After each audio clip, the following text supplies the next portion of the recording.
Yes, ma'am. Yes, ma'am. Okay, is the screen visible to you all? Yes, ma'am. Ma'am. Ma'am. I think in the last class, static number 5, all the cases we have completed, and today we have to start for the static number 6 and 7. Yes or no? Yes, ma'am. Yes, ma'am. तो बेटा static number 6 से start करते हैं. Static number 6 का meaning क्या हुआ कि lone pair plus bond pair, इनका सम कितना रहेगा? इनका सम रहेगा 6, है ना? The sum of the lone pair and the bond pair would remain the 6 in all the examples. और जब तक स्टेरिक नंबर 6 रहेगा तब तक हाइब्रिडाइजेशन ज्योमेट्री वही रहेगी. ठीक है, तो इसमें सबसे पहले फर्स्ट टाइप पढ़ेंगे, type A, that is AB6, और इसकी एग्जांपल है SF6. Let me write the S again.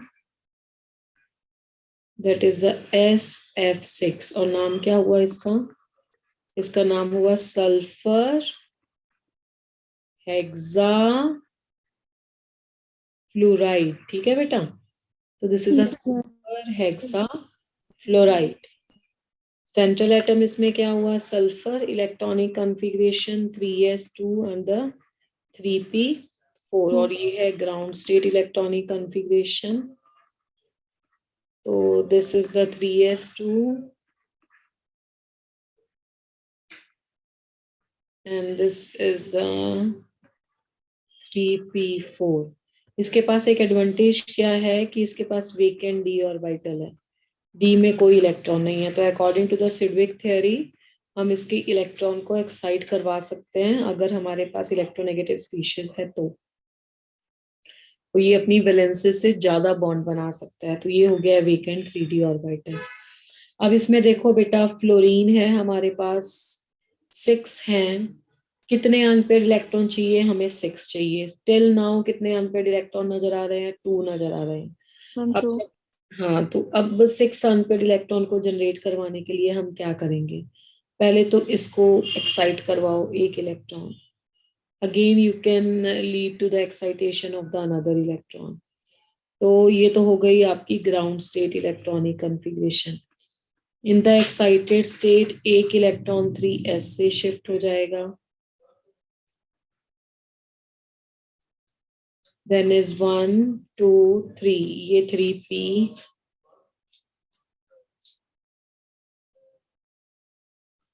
ये 3d आ गया. तो 2 इलेक्ट्रॉन यहाँ पे चले जाएंगे 3d. तो 3s 3p 3d. अब देखो इसमें अनपेयर्ड इलेक्ट्रॉन आप लोगों ने जनरेट कर लिए हैं. नेक्स्ट स्टेप क्या होता है? हाइब्रिडाइजेशन. तो these orbitals are not now of the same energy, तो इनमें होगा पहले hybridisation, that is sp3d2 hybridisation. ठीक है, sp3d2 हाइब्रिडाइजेशन. और sp3d2 हाइब्रिडाइजेशन में क्या होगा? देखो, मिक्सिंग ऑफ द ऑर्बिटल्स हो गया. पहले sp और d की अलग अलग एनर्जी थी, now they all will be of the same energy. Second step क्या होता है बेटा? ओरिएंटेशन होता है ना? Yes, ma'am.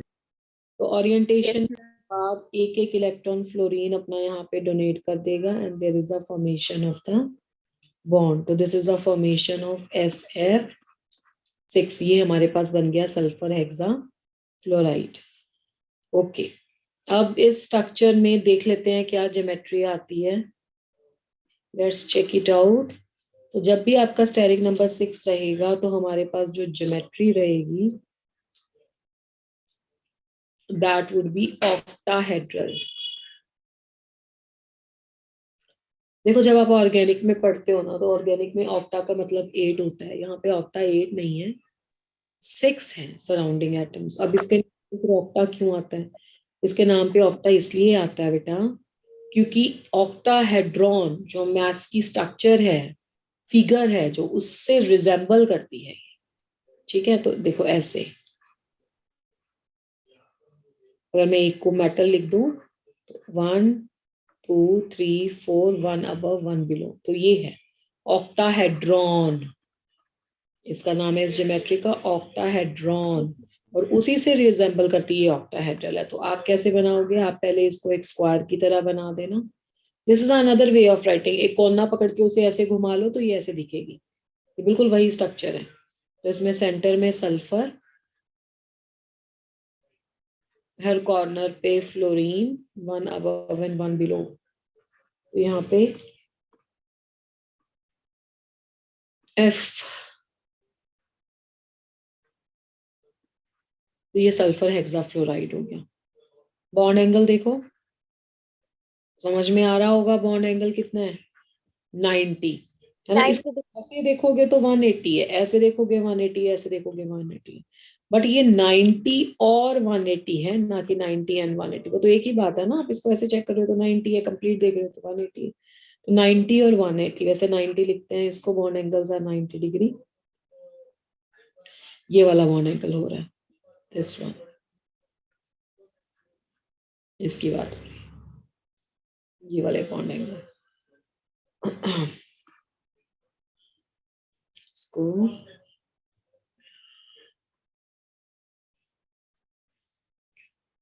चलिए, तो ज्योमेट्री ऑक्टाहेड्रल बॉन्ड एंगल 180 या 90 डिग्री इसको लिख सकते हैं।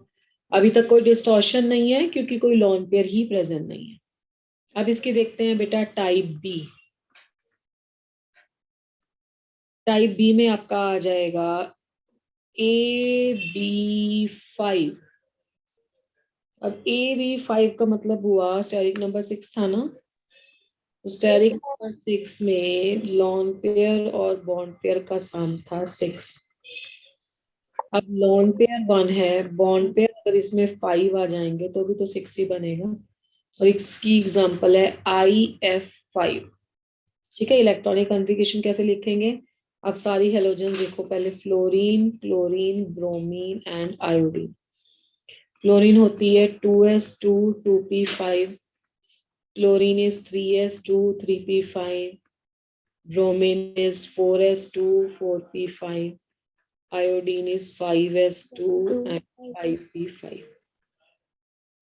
7 वैलेंस इलेक्ट्रॉन होते हैं वैसे तो तुम्हें पता ही है हैलोजन में। तो दिस इज 5s2 5p5, तो आयोडीन हो गया 5s2 एंड 5p5। अब इसमें ग्राउंड स्टेट इलेक्ट्रॉनिक कॉन्फ़िगरेशन देख लो, तो this is the 5s, this is the 5।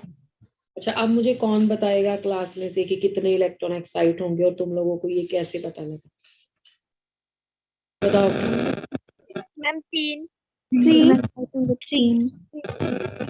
Ma'am 3। आप गलत करते हो, 3 कैसे एक्साइट होंगे, अगर 3 अच्छा पहले एक एक करके देखते हैं, ठीक है, ऐसा करते हैं, एक एक करके देखते हैं। पहले एक इलेक्ट्रॉन एक्साइट किया तो कितने अनपेयर्ड हो जाएंगे, 1 2 3 हो जाएंगे या नहीं। Yes ma'am. फिर एक इलेक्ट्रॉन फिर एक्साइट किया, फिर कितने अनपेयर्ड हो जाएंगे, 1 2 3 4 5, 5 हो जाएंगे। Yes ma'am. तो 5 ही तो मोनोवैलेंट एटम है और तो चाहिए ही नहीं, फिर 3 क्यों एक्साइट कराओगे तुम। आपको समझ में आ रही है बेटा मेरी बात। Yes ma'am. मैम करो, कोई प्रॉब्लम नहीं है, थोड़ा टाइम जरूर लगेगा, धीरे धीरे सेटलमेंट हो जाएगी, हैंड सेट हो जाएगा आपका एक्साइटेशन पे। देखो अब पहले 5 चाहिए, पहले तो यहाँ देखा करो, 5 मोनोवैलेंट एटम है तो मुझे 5 चाहिए अनपेयर्ड इलेक्ट्रॉन। तो पहले एक इलेक्ट्रॉन एक्साइट होगा तो कितने मिलेंगे, 1 2 3, फिर दूसरा होगा तो 1 2 3 4 5, तो 5 ही तो चाहिए ना, तो इसलिए सिर्फ एक्साइटेशन 2 इलेक्ट्रॉन का होगा, थर्ड वाला एक्साइट नहीं होगा। तो एक्साइटेड स्टेट में इलेक्ट्रॉनिक कॉन्फ़िगरेशन क्या होगी, 5s में 1 इलेक्ट्रॉन, सॉरी 2 इलेक्ट्रॉन, 5p में एक एक रह जाएगा और 2 इलेक्ट्रॉन आ जाएंगे 5d में। पहले तो मिक्सिंग कर दो इनकी,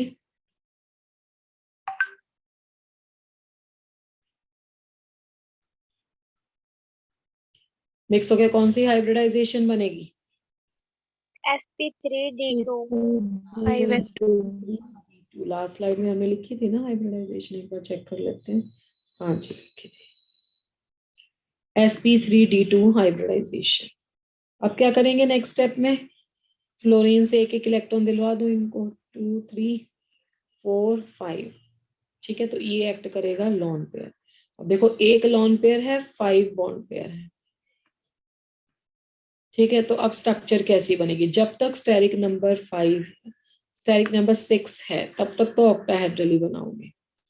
आयोडीन, अब यहाँ पे ना, हाँ मैंने बहुत बार बहुत सारे बच्चों को देखा है कि वो इस स्ट्रक्चर में भी बोलते रहते हैं, इस स्ट्रक्चर को देख के कि ये एक्सियल और इक्वेटोरियल है, कि ऊपर वाले बॉन्ड एक्सियल है। ऑक्टाहेड्रल स्ट्रक्चर में बेटा एक्सियल इक्वेटोरियल होता ही नहीं है। क्यों नहीं होता? आपको याद होगा मैंने लास्ट क्लास में जब आपको स्टेरिक नंबर 5 पढ़ाया था, तब ये बात बोली होगी कि एक्सियल एंड इक्वेटोरियल वहां पे होते हैं जहां पे नॉन इक्वलेंट हाइब्रिडाइजेशन होती है। यस और नो?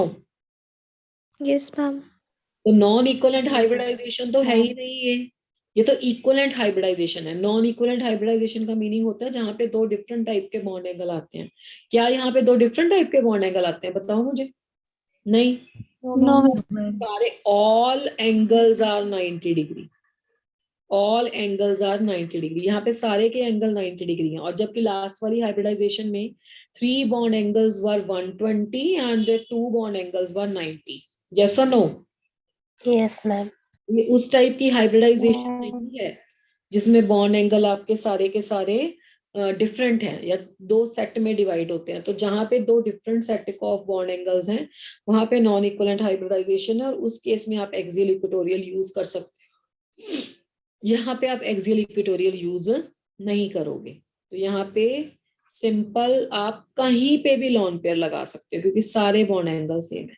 तो पहले तो 5 बॉन्ड तो ऐसे बना दो इसके, 1 2 3 4 एंड 5। बाकी जो दो बचे वो आ गए आपके पास लॉन पेयर ऑफ इलेक्ट्रॉन। ठीक है, और ये क्या बन गया? देखो ये एक स्क्वायर की तरह बना के, नहीं बेसिक स्ट्रक्चर स्क्वायर की तरह, और ये ऊपर से एक पिरामिड की तरह। इसको ऊपर बना लो नीचे बना लो कोई दिक्कत नहीं है, जैसा जहां मर्जी बना लो। मैंने नीचे बना दिया, तुम ऊपर भी बना सकते थे। तो इसका नाम है, एक स्क्वायर है बेसिक स्ट्रक्चर, उसके बाद पिरामिडल, स्क्वायर पिरामिडल। अब यहाँ पे कौन सी रिपल्शन आ गई? यहाँ पे वो रिपल्शन आ गई आपकी लॉन पेयर और बॉन्ड पेयर वाली। तो due to the lone pair and the bond pair repulsions, जो आपके बॉन्ड एंगल हैं वो क्या आ जाएंगे? लेस देन 90 डिग्री और लेस देन 180 डिग्री। ठीक है, तो ये रिपल्शंस भी यहाँ पे अपडेट करेगी। तो क्लियर है IF5 मॉलिक्यूल सभी बच्चों को? Yes ma'am. Yes ma'am. Okay. Yes ma'am. अब इसी स्टेरिक नंबर 6 में टाइप सी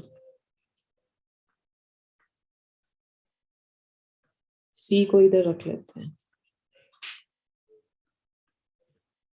AB4 lone pair plus bond pair, ये रहेगा 6। लॉन पेयर 2 हो जाएंगे, बॉन्ड पेयर 4 हो जाएंगे, तो 6 आएगा। ठीक है, लॉन पेयर और बॉन्ड पेयर का सम यहाँ पे 6 रहेगा। चलिए देख लेते हैं, एग्जाम्पल है इसकी। XeF4, इसका नाम है xenon tetra fluoride. Let's check it out. The first central atom, central atom की लोकेशन आपको पता है, नोबल गैस में है, helium, neon, argon, krypton, xenon, radon. ठीक है, ये 2s2 होता है, यस मैम। ये 2s2 2p6 होता है बच्चा, ये 3s2 3p6 होता है। सब नोबल गैसेस में 8-8 इलेक्ट्रॉन होंगे ना, ऑक्टेट कंप्लीट है इनका। ये 4s2 4p6 होता है, ये 5s2 5p6 होता है, और ये 6s2 6p6 होता है। ठीक है, तो हमने जीनन उठाना है S2p6। फिर भी अगर आप यहाँ तक नहीं पहुंच पाए तो भी काम चल जाएगा, बस इतना याद रख लेना कि 8 इलेक्ट्रॉन है, इसको S2p6 से भी काम चला सकते हो। ठीक है, तो लिख लो इसको। जीनन हो गया आपका 5s2, 5p में हो गए 6 इलेक्ट्रॉन्स, यहाँ पे आ गया वीकेंड d ऑर्बिटल। अब मुझे बताओ कि XeF2 बनाना है, कितने इलेक्ट्रॉन एक्साइट करोगे? सोच समझ के आंसर। हाँ, मैम 2. मतलब 2 बार एक्साइटेशन कराऊं? वन कैसे One होगा? only. 1 होगा, 2 थोड़ा ना होंगे बेटा। एक ही इलेक्ट्रॉन एक्साइट होगा। देखो, एक इलेक्ट्रॉन एक्साइट होने से एक जहां से गया वहां एक रह जाएगा, एक नए में एक रह जाएगा।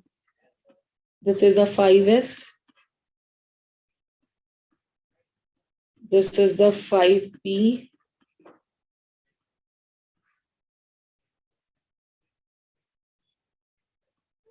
This is the 5d।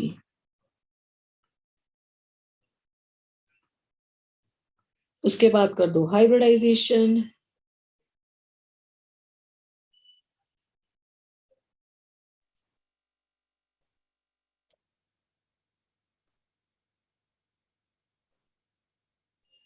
अच्छा, IF5 पढ़ा दिया तुम्हें।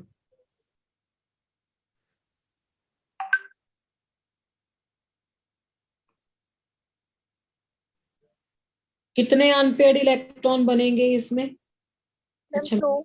ये 2 या बाय मिस्टेक, रुको रुको रुको रुको रुको, शायद प्रीवियस स्लाइड में SF4, हाँ 4 है। 4 के लिए बताओ आप कितने इलेक्ट्रॉन चाहिए? वो तो बाय मिस्टेक 2 लिखा गया ना, 2 के लिए तो 1 चाहिए होगा। 4 के लिए कितने चाहिए होंगे बच्चा? 2. ठीक है बेटा, ठीक है। हाँ जी, 4 के लिए 2 चाहिए होंगे। अगर 2 होता तो उसके लिए चाहिए होते 1 का एक्साइटेशन। ठीक है जी। तो sp3d2 हाइब्रिडाइजेशन यहां से आ गई। कितने लोन पेयर दिखाई दे रहे हैं बच्चों? मैम 2. ठीक है, 2 हो गए लोन पेयर। 1 2 3 4, यहाँ पे हो गए 4 फ्लोरीन। ठीक है, let's check out the structure. अब बताओ कहाँ पे रखूं लोन पेयर को? हम्म, 2 लोन पेयर को कहाँ पे रखा जाए, सोचो।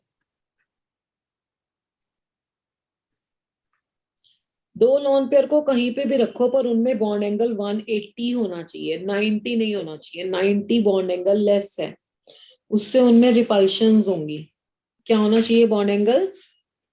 180. 180। ठीक है, तो ऐसा करते हैं, अप एंड बिलो लिख देते हैं। और आप इसको ऐसा भी रख सकते थे, तो यहाँ यहाँ भी रख सकते थे, यहाँ यहाँ भी। मैंने यहाँ रख दिया, एक ऊपर रख दिया अबव द प्लेन वाला, एक बिलो रख दिया ऐसे। तो ये बन गया आपका जीनॉन टेट्राफ्लोराइड। क्योंकि इसको 180 पे रखेंगे तो वही बात हो गई ना, लोन पेयर रिपल्शन सबसे ज्यादा होती है, इसलिए मैक्सिमम जितना एंगल दे सकते हो उतना दे दो इसमें। चलो जी, ज्योमेट्री क्या रहेगी बच्चों? Octahedral. परफेक्ट ऑक्टाहेड्रल रहेगी ज्योमेट्री। Ma'am distorted.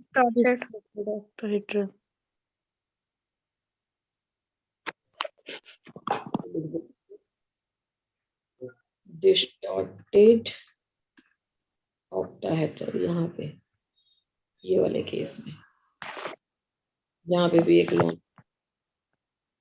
बिल्कुल सही कहा तुम लोगों ने, ज्योमेट्री रहेगी डिस्टॉर्टेड ऑक्टाहेड्रल।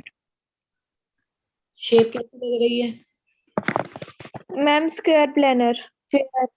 शाबाश, लॉन पेयर नहीं देखते हैं शेप में, तो ये लगेगी स्क्वायर प्लेनर। ठीक है जी, चलिए तो यही केसेस हैं इसमें बस। XeF4 एंड IF5, यानी कि लॉन पेयर और बॉन्ड पेयर का sum 6। Next steric number 7। Steric number 7 जो रहेगा ना बेटा, वो रहेगा आपका लॉन पेयर बॉन्ड पेयर 7 7। पहले तो इसकी टाइप 1 ही देखो, AB7। Example is IF7। क्या नाम लिखोगे IF7 का?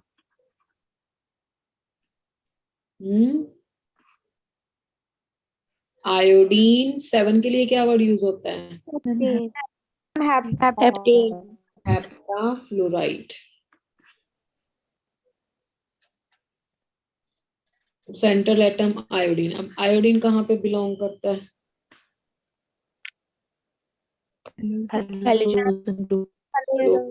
Chlorine, bromine, iodine and एस्टेटिन।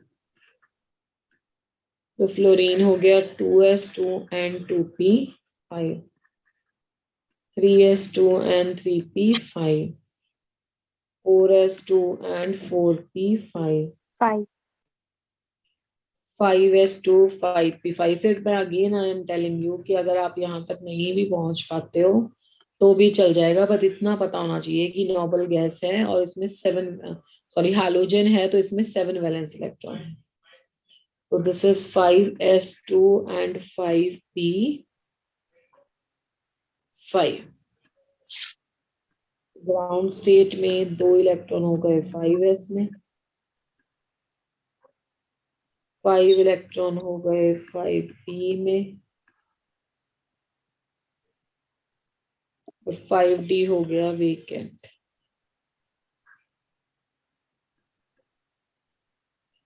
अब इसको थोड़ा रब कर देते हैं साइट वाले को, है ना? Yes, तो ma'am. क्या है ये बी आर के लिए लिखा। चलो बेटा, अब बताओ कितने इलेक्ट्रॉन की एक्साइटेशन होगी, सोच समझ के बताना, और हमें बनाना है बच्चों IF7। Ma'am, 3. 3 electrons. क्यों 3 से क्या हो, कितने अनपेयर जनरेट हो रहे हैं? Ma'am, 7. शाबाश। 7. एक करेंगे तो 3 आएंगे, दूसरा करेंगे तो 5 हो जाएंगे, फिर थर्ड वन करेंगे तो 7 हो जाएंगे। Yes correct. तो ये 5p आ गया।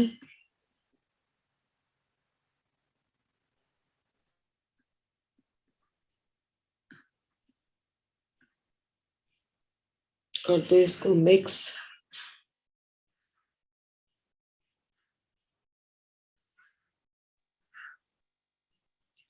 हाइब्रिडाइजेशन हो गई आपकी sp3d3 हाइब्रिडाइजेशन।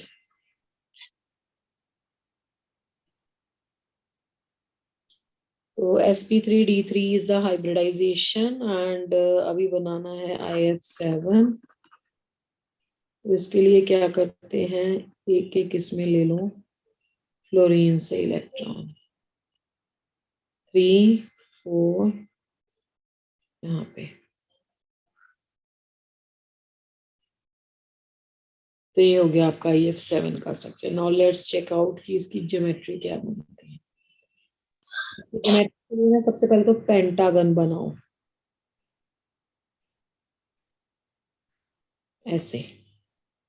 तो यहाँ पे आ गया आयोडीन, तो पहले तो पेंटागन के सारे कॉर्नर पे लगा दो fluorine, F F F F and F। तो ये बना दिया आपने पेंटागन और सारे कॉर्नर पे फ्लोरीन दे दिया। ये बन गया IF7। अब क्या किया ना, 5 बना ना अभी, तो एक लगाओ अबव द प्लेन, एक लगाओ बिलो द प्लेन।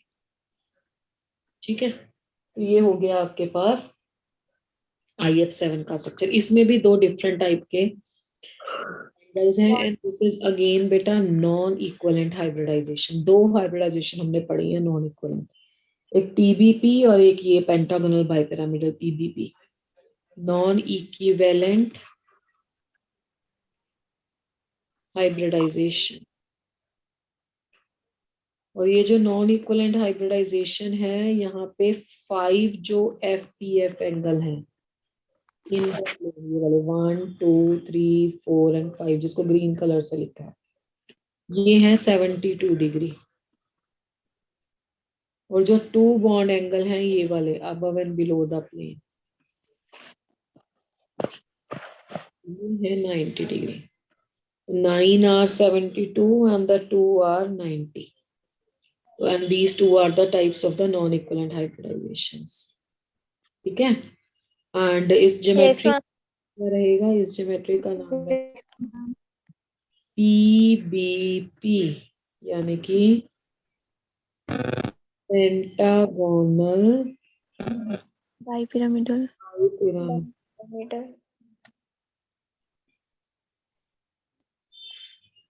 ठीक है, तो ये रहेगा पेंटागोनल बाइपिरामिडल।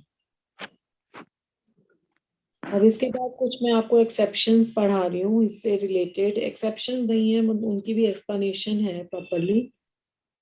इसके बारे में कोई डाउट है तो बताओ। No ma'am. चलो, अगर तुम्हें डाउट नहीं है ना तो एक क्वेश्चन सॉल्व करते हैं।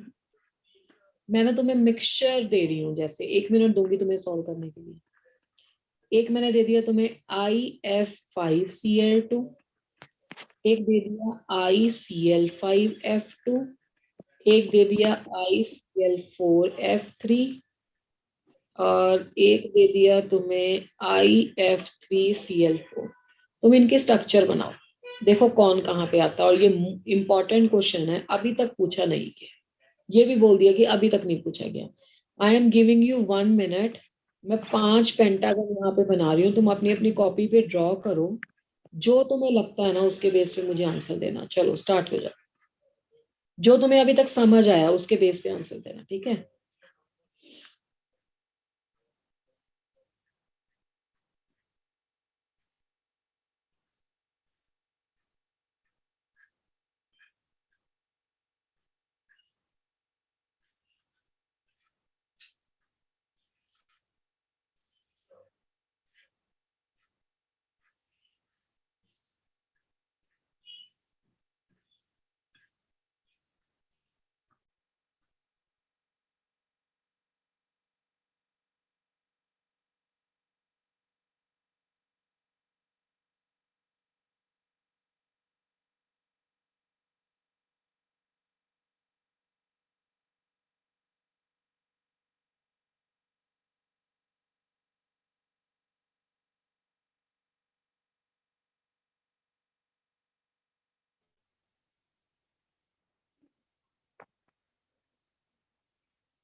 यस, क्या लगता है बेटा फर्स्ट वाली में? फर्स्ट वाली की स्ट्रक्चर में तुम लोगों ने क्लोरीन को कहाँ रखा है, ये बताओ।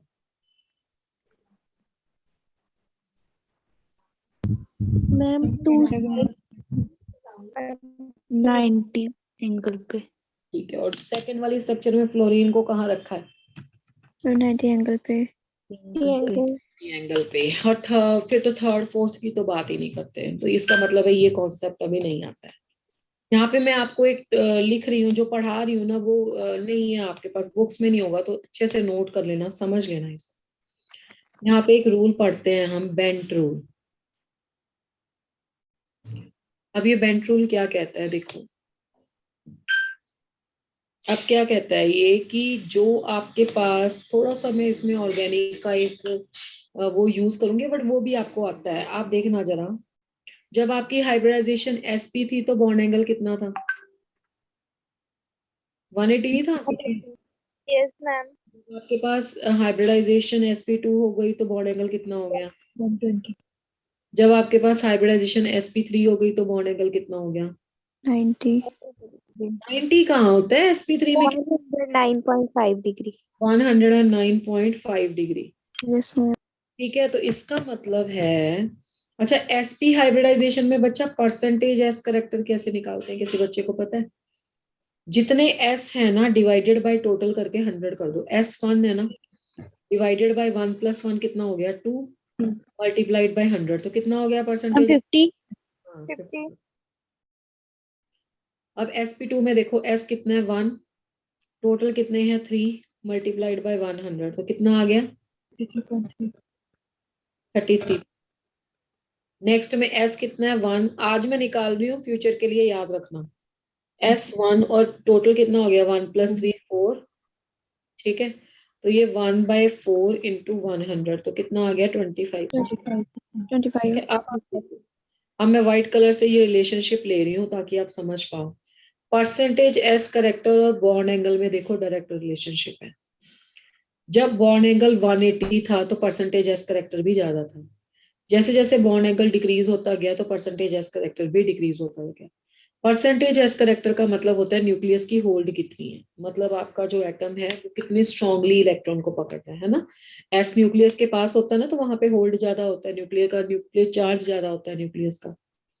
तो बेंट रूल का बेस रहेगा percentage S character is directly proportional to क्या, बॉन्ड एंगल। तो जब आपके पास दो ऑप्शन हो, जैसे ये सेंट्रल एटम है, सेंट्रल एटम को दो तरह के एटम्स को अरेंज करना है, यहां पे उसके पास है बॉन्ड एंगल 72, समझ आ रहा है? यस तो मैम। बॉन्ड एंगल 72 है और यहाँ पे बॉन्ड एंगल है 90। तो किन लोकेशन पे एस करेक्टर ज्यादा हुआ, बताओ जरा मुझे। जहाँ पे बॉन्ड एंगल ज्यादा है तो यहाँ पे क्या आएगा, मोर एस करेक्टर। यहाँ पे भी मोर एस करेक्टर। और बाकी सारी जगह पे क्या आएगा, लेस। lowest sector है ना। इतना तो समझ में आ रहा है तुम्हें। अब बेंट रूल क्या कहता है कि जब central atom like a father, अगर वो डिसाइड करता है कि मुझे अपने सराउंडिंग में आने वाले एटम्स को या ग्रुप ऑफ एटम्स को कौन सी जगह पे रखना है, तो जो तो होगा स्ट्रॉन्ग, है ना, ज्यादा इलेक्ट्रोनेगेटिविटी वाला, उसको तो कम एस करेक्टर मिलेगा क्योंकि वो तो खुद ही इलेक्ट्रोनेगेटिव है ना, वो तो अपना आराम से एडजस्ट हो जाएगा। और जिसमें है लेस एस करेक्टर, जिन लोकेशंस पे, वहां पे रख देंगे हम उसको जहां पे इलेक्ट्रोनेगेटिविटी ज्यादा है। मीन टू से, according to Bent rule, less electronegative species, less electronegative species will go to location at high bond angle, at high bond angle और मोर एस करेक्टर। तो जहां पे एस करेक्टर ज्यादा है वहां पे वीक को रखो, क्योंकि स्ट्रॉन्ग तो अपने आप एडजस्ट हो जाएगा। जब दो बच्चे पेरेंट्स के साथ मान लो घूमने गए, इनमें से एक बच्चा नॉटी है और एक बच्चा बड़ा अच्छा डिसिप्लिन से चलता है, तो पेरेंट्स ज्यादा किसके ऊपर ध्यान देते हैं, जो नॉटी है उसके ऊपर ध्यान देते हैं ना। यस। नेगेटिव ने तो अपने आप एडजस्ट हो ही जाना है, ठीक है ना, वो तो इलेक्ट्रोनेगेटिव है तो वो तो आराम से कर लेगा वहां पे अपनी लोकेशन सेट। तो अपना मोर एस करेक्टर, मोर होल्ड सेंट्रल एटम कहाँ पे देता है, जहां पे वीक है। ठीक है, अब मुझे बताओ कि क्लोरीन कहाँ पे आएगा। ये वीक है ना क्लोरीन, yes ma'am स्ट्रॉन्ग है, तो क्लोरीन आएगा जहां पे कम इलेक्ट्रोनेगेटिविटी है इसकी, जहां पे एस करेक्टर ज्यादा है। ज्यादा एस करेक्टर कहाँ पे है, ma'am 90 degree एंगल पे। को रखोगे यहाँ पे, फ्लोरीन को रखोगे यहाँ पे। ma'am ये स्ट्रक्चर तो बहुत बच्चों ने बिना ये रूल जाने भी ठीक कर ली होगी, पर यहाँ पे क्या प्रॉब्लम हुई। अब क्लोरीन को अब फिर से कहाँ पे रखोगे, जहां पे ज्यादा एस करेक्टर है, यहाँ पे। ma'am ऐसा नहीं कि दो फ्लोरीन देख के यहाँ पे दो फ्लोरीन चिपका दिए, नहीं। अब बाकी के जो क्लोरीन बचे अब तो कुछ कर ही नहीं सकते ना, बाकियों को तो रखना ही पड़ेगा ऐसे, और फिर Yes. बाकी लोकेशंस पे फ्लोरीन। तो this is a correct structure. एक बात याद रख लो, लेस इलेक्ट्रोनेगेटिव स्पीशीज को वहां पे रखो जहां पे ज्यादा एस करेक्टर है। अब लेस इलेक्ट्रोनेगेटिव कौन है, क्लोरीन, तो क्लोरीन से शुरू करो जहां पे ज्यादा एस करेक्टर है, ज्यादा एस करेक्टर, बाकी दो कहीं भी रख दो, फिर फ्लोरीन। yes ma'am अब आ गया फिर क्लोरीन जहां पे ज्यादा एस करेक्टर है, बाकी फिर लोकेशंस पे क्या रख दो, फ्लोरीन। क्लोरीन ज्यादा तो नहीं रख दिए, 1 2 3 फ्लोरीन है, हाँ ठीक है, हो गया। अब समझ में आया bent rule. yes yes. ma'am ज्यादा एस करेक्टर कहाँ पे होता है पहले तो बताओ, जहाँ पे Nine- बॉन्ड ज्यादा होता है। और जहाँ पे बॉन्ड एंगल ज्यादा होता है, एस करेक्टर ज्यादा होता है, वहां पे किसको बिठाओगे, Fluorine. किसको बिठाओगे, फिर से बोलो। इलेक्ट्रोनेगेटिव। पता नहीं गलत बोली जा रहे हो अभी भी। जहाँ पे मैम एक बार दोबारा समझा दो। फिर आप लोग उल्टा सीधा बोली जा रहे हो, सुनते हो नहीं हो। देखो साफ साफ मैंने बोर्ड पे व्हाइट कलर से लिखा है जो मैंने पूछा था। मैंने पूछा एस करेक्टर कहाँ पे ज्यादा होता है, तो देखो बोर्ड पे लिखा हुआ है एस करेक्टर वहां पे ज्यादा होता है जहां बॉन्ड एंगल ज्यादा है। देखो दिख भी रहा है, बॉन्ड एंगल घट रहा है, एस करेक्टर घट रहा है। तो मैंने पूछा एस करेक्टर कहाँ पे ज्यादा है, तो एस करेक्टर ज्यादा है जहां पे बॉन्ड एंगल ज्यादा है। तो बॉन्ड एंगल यहाँ पे 90 नहीं है, 90 नहीं है, यहाँ पे एस करेक्टर ज्यादा होगा। फिर मैंने नीचे ये भी लिखी हुई है कि लेस इलेक्ट्रोनेगेटिव स्पीशीज जो होगी, यानी कि जो वीक होगा, उसको वहां पे रखना है जहां पे ज्यादा बॉन्ड एंगल है, ज्यादा एस करेक्टर है, क्योंकि उसको ज्यादा होल्ड चाहिए न्यूक्लियस का। स्ट्रॉन्ग तो अपने आप लग जाएगा। तो क्वेश्चन की स्टार्टिंग ही ऐसे की है मैंने कि एस करेक्टर कहाँ ज्यादा है भाई, जहां पे बॉन्ड एंगल ज्यादा है। बॉन्ड एंगल ज्यादा कहाँ पे है भाई, एक्सियल पोजीशन पे जहां पे 90-90 है। वहां पे किसको रखोगे, वहां पे वीक को रखोगे। कौन है, क्लोरीन, क्योंकि फ्लोरीन तो ऑलरेडी इलेक्ट्रोनेगेटिव है। तो हमेशा 90 से स्टार्ट करो, जहां पे बॉन्ड एंगल ज्यादा है क्लोरीन को रखना। तो क्लोरीन 2 रख दिए, फिर क्लोरीन जितने भी हो पर तुम्हें 90 से स्टार्ट करना है। फिर क्लोरीन जहां पे यहाँ पे आएंगे, बाकी जैसे मर्जी अरेंज कर दो, फिर क्लोरीन यहाँ पे। अभी आया कि नहीं आया? Yes ma'am. Yes ma'am. अगर तुम्हें समझ आ गया है ना, तो अब इस क्वेश्चन से पता लग जाएगा कि तुम कैसे रखते हो। मुझे इन दोनों की स्ट्रक्चर बना के बताओ।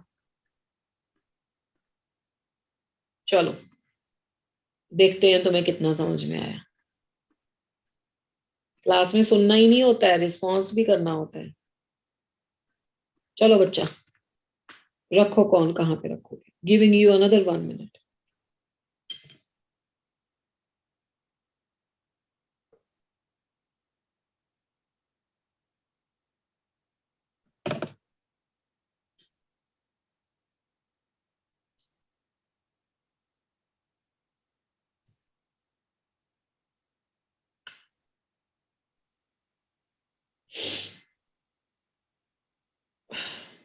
Yes ma'am. चलो Yes, बताओ स्ट्रक्चर में बताओ। मैम 90 डिग्री पर क्लोरीन। क्लोरीन और बाकी जगह फ्लोरीन। 90 डिग्री पर क्लोरीन और बाकी जगह फ्लोरीन। Yes ma'am. अगली स्ट्रक्चर बताओ। 90 90 डिग्री डिग्री पर क्लोरीन और क्लोरीन, एक जगह क्लोरीन, बाकी 2 जगह फ्लोरीन। बाकी जगह 2 फ्लोरीन। क्या आप मुझे बता सकते हो कि ये तुमने कैसे रखवाया? मैम क्लोरीन दूसरे के साथ आएगी। मैम इक्विटोरियल पे आएगी। वो गलत आंसर है, बोथ आर एब्सोल्युटली रॉन्ग। तुम्हें सिर्फ एक बात बोली है मैंने, और वो बात यहाँ पे साफ साफ लिखी है, लेस इलेक्ट्रोनेगेटिव। और वो भी तुम उल्टा अप्लाई कर रहे हो। देखो समझ ही नहीं पा रहे हो। जब तक आप ट्राई नहीं करोगे, कॉम्पिटिटिव में ऐसा नहीं होता है बेटा, और सोचना पड़ता है। Less electronegative will go to the location at high bond angle. सिर्फ इतनी बात है, बताओ कितना मुश्किल है।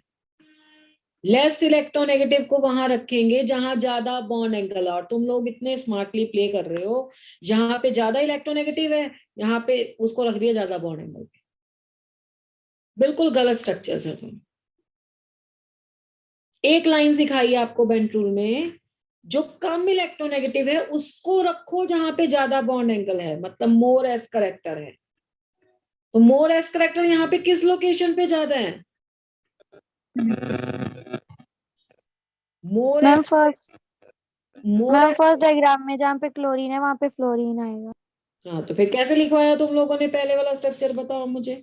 गलत लिखवा दिया ना, सोचा ही नहीं कि हमें कहाँ पे रखना है। पिछले से चीटिंग कर ली। पिछले में अपोजिट था, पिछले में एक्सियल पे ज्यादा था, इक्वेटोरियल पे कम था, यहाँ पे इक्वेटोरियल पे ज्यादा है।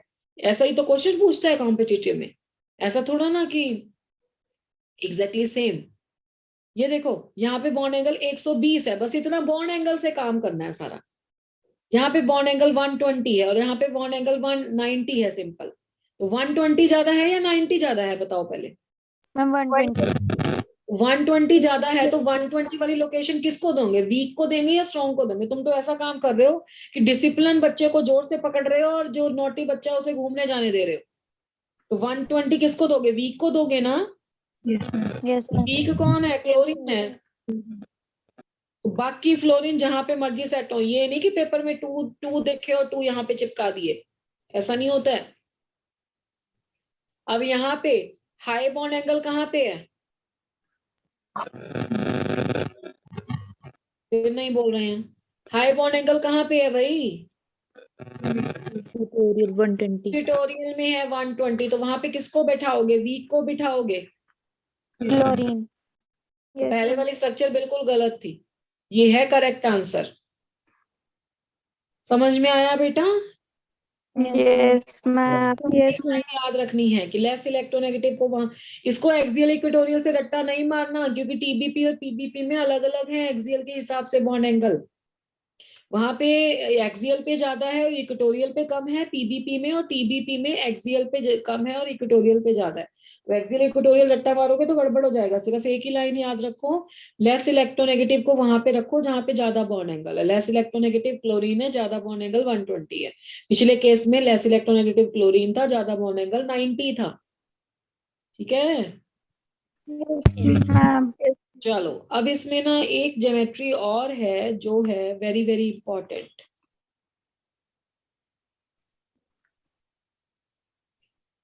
XEF6, इसका नाम क्या हुआ? Xenon hexafluoride. अब ज़ीनॉन तो नोबल गैस है, सीधा ही लिख दो इसका 5s2 एंड 5p6, ये तो आ गया इसका नोबल गैस कॉन्फ़िगरेशन। तो ये हो गया 5s2, ये हो गया इसका 5p6, ये हो गया इसका 5d। अब कितने मुझे इलेक्ट्रॉन एक्साइट करवाने हैं, कैसे पता लगेगा?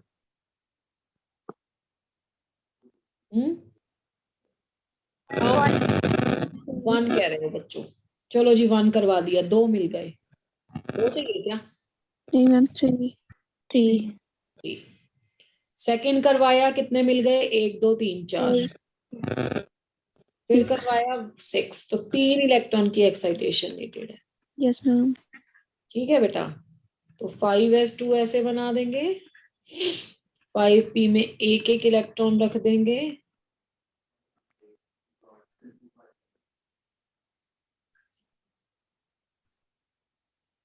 5d।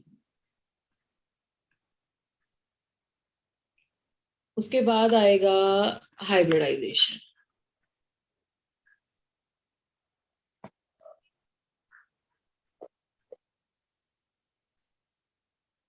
sp3d3 ऐसा होना चाहिए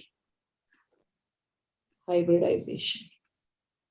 अभी मैंने कहा होना चाहिए, है ना, इसका मतलब इसमें भी कुछ है प्रॉब्लम, और ये एक्ट करना चाहिए लॉन पेयर। ठीक है, ऐसा होना चाहिए, it should be, but actually देखो क्या होता है। तो इस स्लाइड को ध्यान से पढ़ना। तो अगर ऐसा होता है तो ये बनाएंगे, पहले ज़ीनोन को लिखा सेंटर में। अब लॉन पेयर कहाँ पे रखा जाएगा? मैंने लास्ट क्लास में आपको समझाया था कि लॉन पेयर भी वही लोकेशन पे जाएगा जहां पे ज्यादा बॉन्ड एंगल है, सिखाया था ना।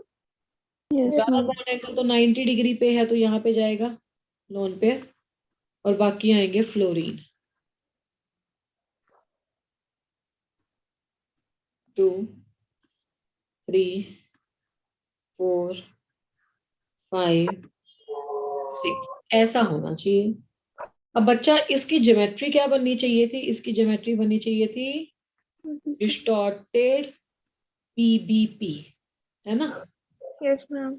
और बॉन्ड एंगल आने चाहिए थे लेस देन 72 और लेस देन 90, बट ये ऐसा नहीं हुआ। This is wrong. व्हाई?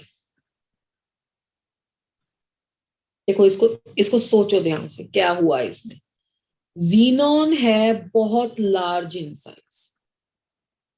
हुआ क्या इसमें? ज़ीनॉन है लार्ज, और फ्लोरीन क्या था, स्मॉल। इसको ना आप ऐसे एग्जामिन करो कि एक बड़ी सारी बॉल है, उस बड़ी बॉल के ऊपर 6 छोटी छोटी बॉल्स पड़ी हैं।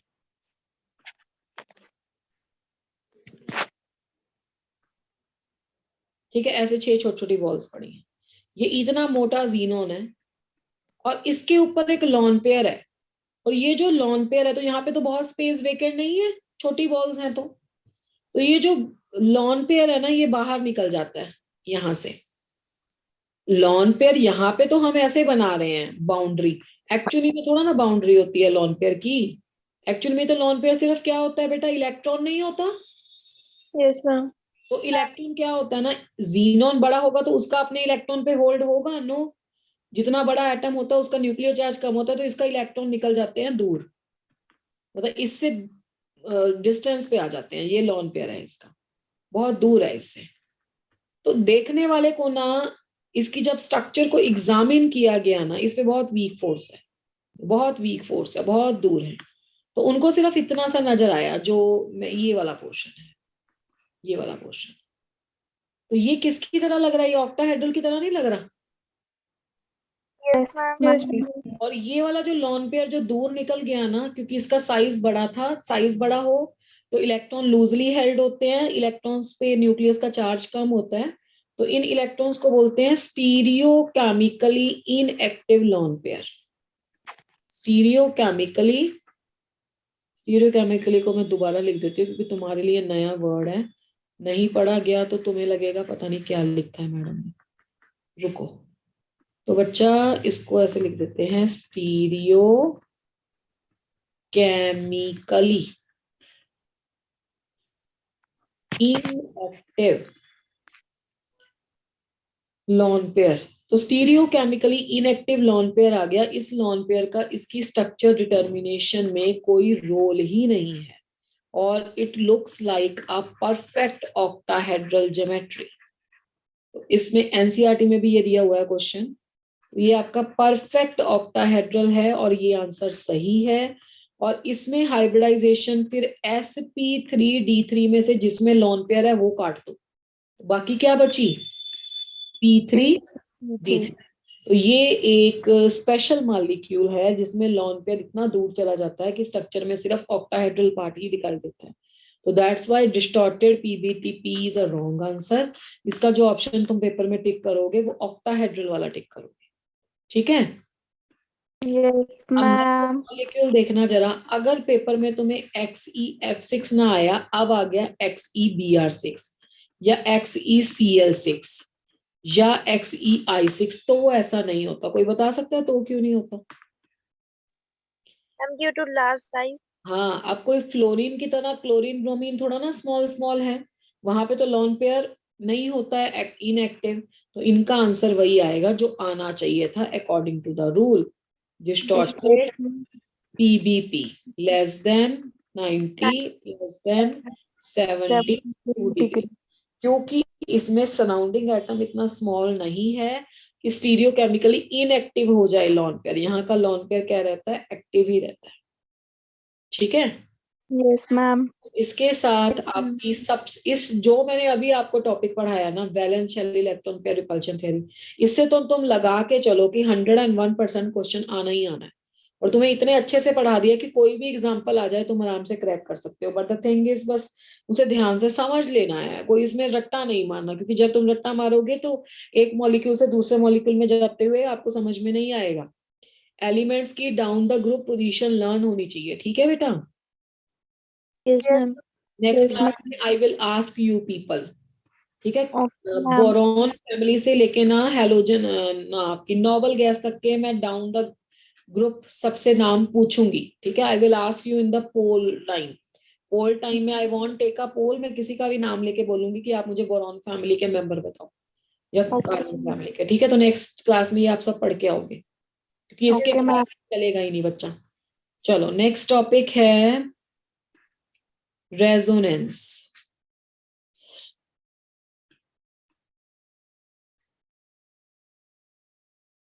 रेजोनेंस क्या होता है, पहले इसकी डेफिनेशन लिख लेते हैं। The phenomena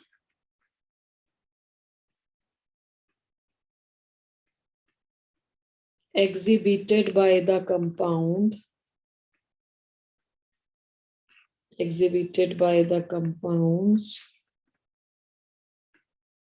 due to which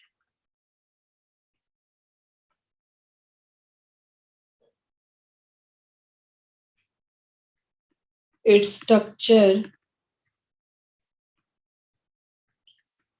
can be explained by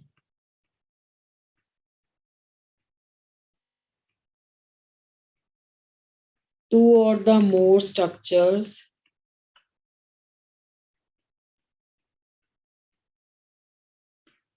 which differ in the which involve rearrangement of electrons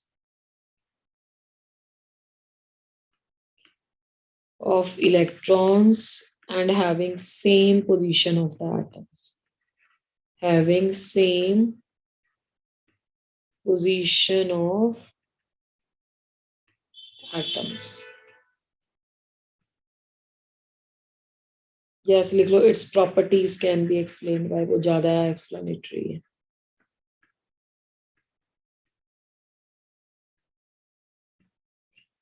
मतलब रेजोनेंस एक ऐसा फिनोमिना है जहां किसी एक कंपाउंड की सारी प्रॉपर्टीज को एक्सप्लेन करने के लिए एक स्ट्रक्चर नहीं यूज होती है, एक से ज्यादा स्ट्रक्चर हम लोग यूज करते हैं उसकी सारी प्रॉपर्टीज को एक्सप्लेन करने के लिए. और ये जो डिफरेंट स्ट्रक्चर होंगी किसी एक कंपाउंड के लिए, उनमें एटम्स की पोजीशन चेंज नहीं होगी, उनमें सिर्फ किसकी पोजीशन चेंज हो गई, इलेक्ट्रॉन्स की. तो all the structures differs in the rearrangement of the electrons only. Atoms की position will just remain the same. ठीक है जी, क्लियर है? Yes, ma'am. चलो फिर देखते हैं इसको. जैसे बेंजीन के बारे में जानते हो तुम लोग? Yes, ma'am. बताओ तो मॉलिक्यूलर फार्मूला बेंजीन का. C6H6. बेंजीन के लिए पहले एक हेक्सागन बना लेंगे. Yes, ma'am. Alternate double and single bond. अगर यहाँ पे तुमने डबल लगाया फिर यहाँ सिंगल लगाओ, फिर डबल फिर सिंगल, यहाँ पे डबल. अब जहाँ पे पहले मैंने डबल लगाया था हो सकता है तुम ऐसी स्ट्रक्चर ना बनाओ, तुम ऐसी स्ट्रक्चर बनाओ जहाँ पे तुम यहाँ पे डबल लगा दो, फिर यहाँ सिंगल फिर डबल फिर यहाँ पे सिंगल. तो ये दो जो स्ट्रक्चर्स थी, मैं इस पे 1 2 लिख देती हूँ, है ना. 1 2 3 4 5 and 6. तो यहाँ पे भी 1 2 लिख दो. 1 2 3 4 5 and 6. तो 6 कार्बन आइटम्स हैं. तो स्ट्रक्चर नंबर 1 है जो, और ये स्ट्रक्चर नंबर 2 है. स्ट्रक्चर नंबर 1 के अकॉर्डिंग कार्बन 1 और कार्बन 2 में कौन सा बॉन्ड है? Single single bond. Structure number 2 के अकॉर्डिंग कार्बन 1 और कार्बन 2 में कौन सा बॉन्ड है? Double bond. तो आपको ये बात पता है कि सिंगल बॉन्ड लंबा होता है और डबल बॉन्ड स्मॉल होता है, ट्रिपल उससे स्मॉल होता है. वो भी इस चैप्टर में पढ़ेंगे. ठीक है. तो इसका मतलब है इसकी बॉन्ड लेंथ जब एक्चुअली में ऑब्जर्व की गई बेंजीन की, तो ना तो सिंगल बॉन्ड जितनी आई ना ही डबल बॉन्ड जितनी आई. मतलब सी सिंगल बॉन्ड जितनी भी बॉन्ड लेंथ नहीं थी, सी डबल बॉन्ड जितनी भी बॉन्ड लेंथ नहीं थी. तो फिर जो बॉन्ड लेंथ थी ना, एक्चुअल बॉन्ड लेंथ ऑब्जर्व्ड, वो ऐसी थी कि ग्रेटर देन थी, या इसको मैं आगे लिख देती हूँ. ऑब्जर्व्ड वाली जो थी ना, let me use another slide, यहाँ पे भी नहीं आएगा.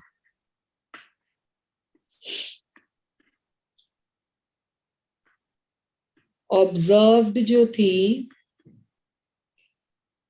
वो ग्रेटर देन थी सिंगल डबल से, और लेसर देन थी सिंगल से, यानी कि सिंगल और डबल के बीच में थी. तो इसको इस ऑब्जर्व्ड बॉन्ड लेंथ को एक्सप्लेन करने के लिए ये बोला गया कि ये जो कार्बन और कार्बन के बीच में बॉन्ड है ना, ये सिंगल और डबल बॉन्ड ये रिवॉल्व हो रहा है. Yes, ma'am. यहाँ पे रिवॉल्व हो रही है, इसको सर्कल लगा देते हैं, और इस स्ट्रक्चर को बोलते हैं hybrid structure. Mixture Yes, of ma'am. Structures, ठीक है। और ये भी एक्चुअल स्ट्रक्चर नहीं है। मैं एक बात बोलूं तो तुम्हें समझ में आनी चाहिए कि एक्चुअल स्ट्रक्चर ऐसे कंपाउंड की रिप्रेजेंट हो ही नहीं सकती। इन कंपाउंड की कोई एक्चुअल पिक्चोरियल रिप्रेजेंटेशन है ही नहीं है। Why these compounds are not having the actual pictorial representation? क्योंकि इलेक्ट्रॉन डीलोकलाइजेशन में जाना चाहते हैं, जिससे वो स्टेबल होते हैं। इलेक्ट्रॉन घूमते हैं, ठीक है। तो अगर इलेक्ट्रॉन घूमते हैं तो वो घूमते हैं, तो आप उसकी फिक्स स्ट्रक्चर क्या बताओगे, ठीक है। तो ये इसकी हाइब्रिड स्ट्रक्चर है। तो ये जो बाकी दो स्ट्रक्चर्स थी ना इसकी, जिसको आपने ऐसे लिखा था, Yes, ma'am. इनके बीच में एक ऐसा एरो डालते हैं, इसको बोलते हैं double headed arrow. Double headed arrow that can be used to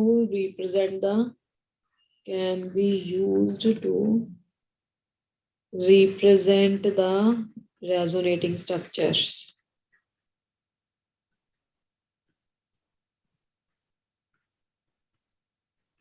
ठीक है, तो दूसरी स्ट्रक्चर को ऐसे बना देना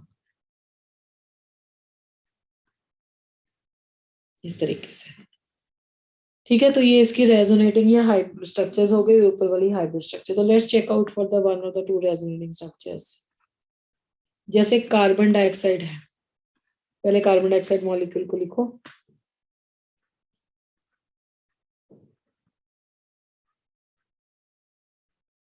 वैलेंस इलेक्ट्रॉन की भी समझ होनी चाहिए। अब कार्बन के वैलेंस में 1 2 3 4 है, ओके। ऑक्सीजन के 6 होते हैं, तो 1 2 3 4 5 6, 1 2 3 4 5 6, ठीक है। ये इसके इलेक्ट्रॉन होंगे वैलेंस। अब रेजोनेटिंग स्ट्रक्चर में स्केलेटन तो सेम रहेगा, एटम की पोजीशन तो सेम रहेगी, ठीक है। तो हम क्या करेंगे, हम यहाँ से लॉन पेयर को मूव करवाएंगे। देखो ये इलेक्ट्रॉन यहाँ पे आए, ये इलेक्ट्रॉन यहाँ पे चले गए। यहाँ पे कितने आ गए, दो तो पहले थे, दो इलेक्ट्रॉन और आ गए, तो एक और बॉन्ड बन गया। यहाँ पे सिंगल बॉन्ड आ गया, 1 2 3 4 5 6 और 1 7, तो ये नेगेटिव हो गया। 1 2 3 4 5 ये पॉजिटिव हो गया, ठीक है। अब इसी स्ट्रक्चर को एग्जैक्टली 180 लिख लो अपोजिट। अगर मैं ऐसे चलाती हूँ वो भी तो सही था, दोनों साइड से सेम है।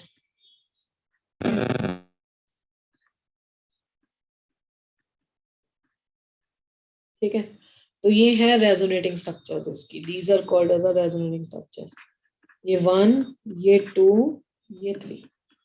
यहाँ से हम एक कैलकुलेशन करते हैं जिसे हम बोलते हैं बॉन्ड ऑर्डर, मतलब एक्चुअली में बॉन्ड कितना है। इस स्ट्रक्चर से 2 नजर आ रहा है, इस स्ट्रक्चर से 3 नजर आ रहा है, इस स्ट्रक्चर से 1 नजर आ रहा है, तो कैसे कैलकुलेट करेंगे bond order. Bond order calculate करने का फॉर्मूला होता है number of the bonds between two atoms in all the structures divided by total number of structures। ठीक है, नंबर ऑफ द बॉन्ड कितने, देखो 2 3 4 5 और 6। इन दोनों के बीच में number of the bond count कर लो हर स्ट्रक्चर में, जिसका बॉन्ड ऑर्डर निकालना। वो एक ही बात है, चाहे आप लेफ्ट से करो चाहे राइट से करो, सेम ही आएगा। तो 2 बॉन्ड यहाँ है, 3 4 5 6 डिवाइडेड बाय टोटल स्ट्रक्चर कितनी है 3, तो आंसर आ गया 2। यानी कि देखने में कभी हमें 2 बॉन्ड लग रहे हैं, कभी 3 बॉन्ड लग रहे हैं और कभी 1 बॉन्ड लग रहा है। एक्चुअली में इसका बॉन्ड ऑर्डर कितना है 2। यहाँ पे कितना बॉन्ड है, 2 बॉन्ड है, ठीक है। Yes, ma'am. Let's check out for the another ion which is CO3 2 negative. This is called as a carbonate ion. Carbonate ion में सेंट्रल एटम कार्बन है, जैसे अभी आपको उसमें भी सिखाया था टेट्राहेड्रल में भी। जितने नेगेटिव चार्ज होते हैं और ऑक्सीजन भी हो उस कंपाउंड में या आयन में, तो उतने नेगेटिव ऑक्सीजन के साथ तो सिंगल बॉन्ड बना लो, क्योंकि नेगेटिव चार्ज ऑक्सीजन का मतलब होता है 7 इलेक्ट्रॉन।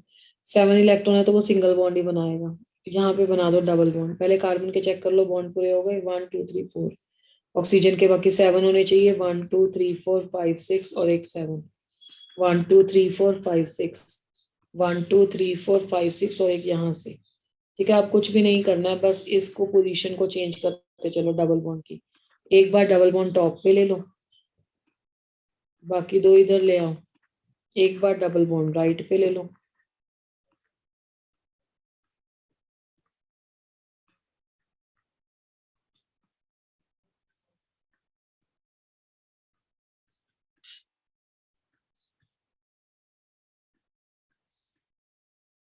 ठीक है। अब इसका बॉन्ड ऑर्डर कैसे कैलकुलेट करेंगे, ये 1 है, ये 2 है, ये 3 है। इसके बॉन्ड ऑर्डर की कैलकुलेशन हुई, number of the bonds calculate कर लो, कोई दो एटम पकड़ लो, हमने ये पकड़ लिए। तो नंबर ऑफ द बॉन्ड्स कितने हो गए, 2 3 4 डिवाइडेड बाय टोटल स्ट्रक्चर 3, तो आंसर आ गया 1.33। यानी कि एक बॉन्ड तो पूरा है, बाकी जो डबल बॉन्ड है वो 3 में बटा हुआ है, तो 0.3 तीनों के पास है। तो ये इसका बॉन्ड ऑर्डर है, पार्शियल बॉन्ड है, ठीक है। इस तरह से हम कैलकुलेट करते हैं बॉन्ड ऑर्डर। क्लियर हुआ बेटा? Yes, Yes, ma'am. चलो इससे नेक्स्ट क्लास में कंटिन्यू करेंगे, अभी पोल के क्वेश्चंस ले लेते हैं। रेजोनेंस की अभी इतनी एग्जांपल बहुत है।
चलिए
okay, let's check out for your option.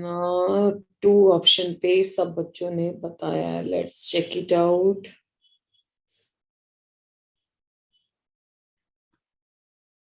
देखो अब वैलेंस इलेक्ट्रॉन से चलेंगे।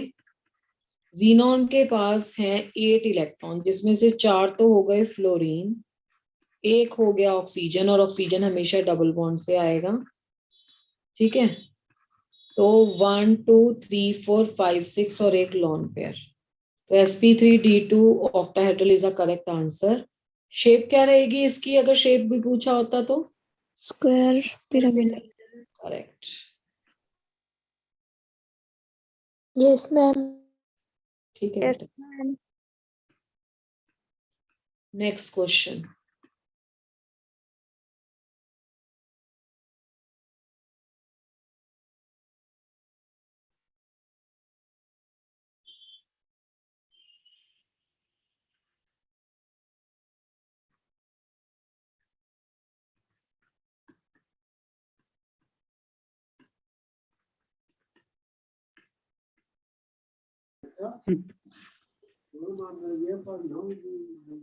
You have to give the correct structure for the PF4 and 1Cl.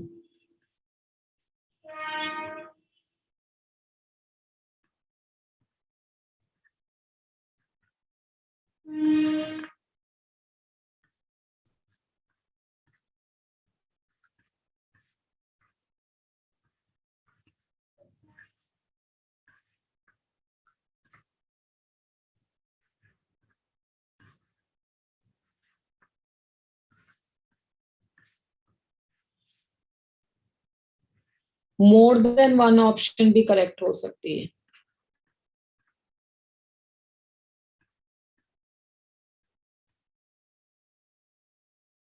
मैं लिख रही हूँ मोर देन वन करेक्ट भी हो सकती है।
एक्सक्यूज मी मैम,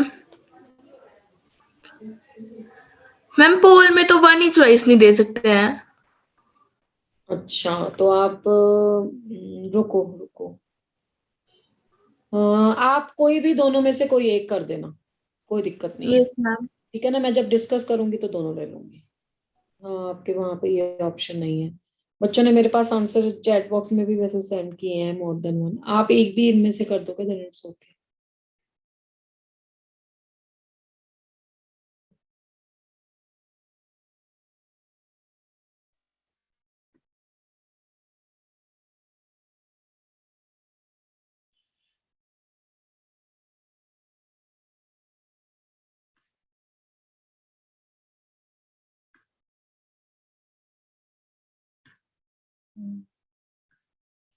अच्छा, पहले बताओ किस रूल से रिलेटेड क्वेश्चन है ये? Ma'am bent rule. Rule. Blend rule ma'am. इतना तो तुम्हें समझ में आ गया। अच्छा, क्लोरीन को कहाँ बिठाना है, पहले मुझे थ्योरेटिकली बताओ, फिर करेक्ट ऑप्शन लेते हैं। कहाँ बिठाना है क्लोरीन को? जहाँ बॉन्ड एंगल ज्यादा हो, ठीक है, बॉन्ड एंगल ज्यादा कहाँ पे है? इक्वेटोरियल पे। इक्वेटोरियल पे। तो ए ऑप्शन सही है? Yes Yes, ma'am. ma'am. Yes, ma'am. B option सही है? Yes, ma'am. जिस भी बच्चों ने ए एंड डी करेक्ट किया है वो सारे बच्चे सही हैं, कोई प्रॉब्लम नहीं है। Yes, ma'am. ठीक है, चलिए, this is all for today. And इसी की प्रैक्टिस करो आप। Valence shell electron pair repulsion theory में से क्वेश्चन है।